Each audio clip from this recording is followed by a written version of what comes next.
Good morning everyone, I am ED Junior C. Paimalan and I am from grade 12 Bernoulli.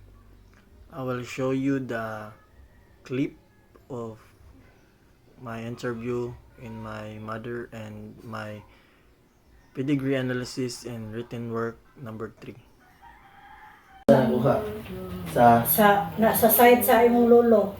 Lolo. Oh, na tagas man sila nga kon sa side sa imong lolo kopyosan. Sa mga tag-asad sila mga kamiging.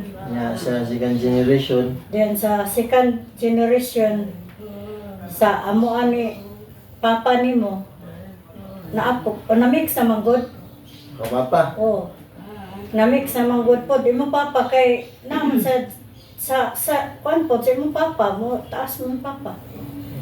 Nagsoon sa third Then sa generation. third generation ikaw may pinaka kuan. Hindi ako, Kuya G. Si G. Si G, ikaw may pinakatol. These are my pedigree analysis. This shows that my height is, I got it in first generation, and my father's side is my grandparents, and my father's side is my grandparents also. In the second generation, I got it from my both parents, which is my mother's side and father's side. In third generation, I got it from my third brother, and fifth and third generation me, which is the tallest guy.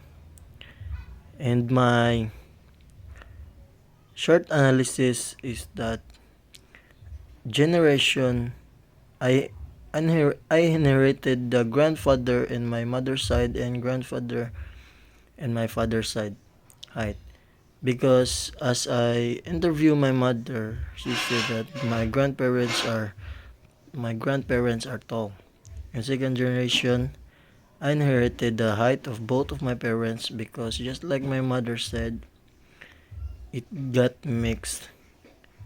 And in third generation, I inherited my third brother's height because he is the tallest, and he is the second tallest guy among our siblings.